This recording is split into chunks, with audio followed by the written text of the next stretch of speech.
5 নম্বরে হচ্ছে open minded. আমার প্রিয় নবী বলেন ওপেন মাইন্ডেড ছিলেন না ন্যারো মাইন্ডেড?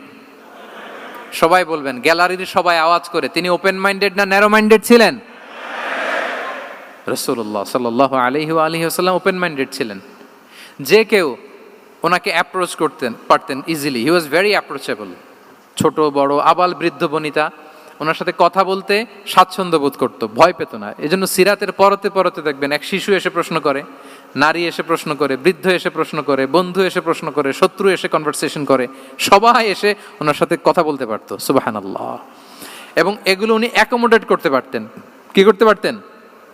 অ্যাকোমোডেট করতেন। ছোট্ট একটা উদাহরণ দেই, আসির আল হালাবিয়া থেকে নেয়া একটা বিখ্যাত সিরাতের গ্রন্থ। বদরের যুদ্ধে রাসূল সাল্লাল্লাহু আলাইহি ওয়াসাল্লাম বদরের মাঠে সেনা ক্যাম্প স্থাপন করলেন। কি ক্যাম্প?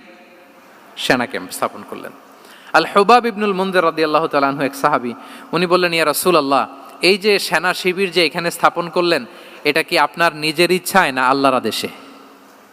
দেখেন, সেনাপতিরে কোনো সাধারণ সৈনিক এই প্রশ্ন করতে পারে? করলে চাকরি থাকবে? কিন্তু রাসূল সাল্লাল্লাহু আলাইহি ওয়াসাল্লামের কাছে সাহস নিয়ে আল হুবাব ইবনুল মুনজির বলে, ইয়া রাসূলুল্লাহ, এই যে সেনা শিবির স্থাপন করলেন, এটা কি আপনার ইচ্ছায় নাকি এটা ওয়াহি? রাসূল সাল্লাল্লাহু আলাইহি ওয়াসাল্লাম বললেন, না, এটা ওয়াহি না, এটা ওয়াহি না, বাল হুয়া রায়ু ওয়াল হারবু ওয়াল মাকিদা, না, এটা যুদ্ধের কৌশল হিসেবে আমি করেছি। আল হুবাব ইবনুল মুনজির বললেন, ইয়া রাসূলুল্লাহ, তাহলে সঠিক জায়গায় সেনা ক্যাম্প স্থাপন হয় নাই। রাসূলের দিকে তাকিয়ে বলতেছেন যে আপনি যেখানে করছেন ওখানে ঠিক হয় না ইয়া রাসূলুল্লাহ, আপনি অভয় দিলে আমি বলতে পারি কোথায় ঠিক হবে। রাসূল সাল্লাল্লাহু আলাইহি ওয়াসাল্লাম বললেন, তাই? আমি যেটা করছি এটা ঠিক হয় নাই, তাহলে কোনটা ঠিক বলো? উনি বললেন, ওই যে বদরে একটা কুয়া আছে যেখানে পানির ব্যবস্থা আছে, ওইটার সামনে ব্যারিকেড দিয়ে আমাদের শিবির করতে হবে, তাহলে আমরা বদরের কুয়া থেকে পানি খাইতে পারবো, সারাদিন পানি খাবো, আর কাফিররা যুদ্ধে তো মারা যাবে, পানির অভাবে মারা যাবে। সুবহানাল্লাহ পড়বেন না?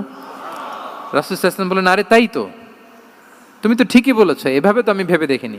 আবার তিনি অ্যানাউন্স করে দিলেন যে সেনা শিবির এখানে যেই তাঁবু টাঙানো হয়েছে এখান থেকে মুভ করে আল হুবাব যেখানে ইন্ডিকেট করেছে ঠিক ওই জায়গায় যে শিবির স্থাপন করো।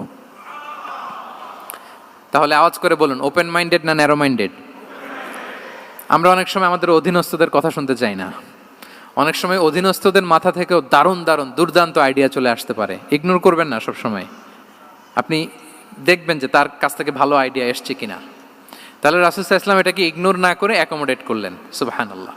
খন্দক যুদ্ধের কথা যদি দেখি, পরীক্ষা খননের অ্যাডভাইস কে দিয়েছিল? মক্কার কোনো লোক? মদিনার?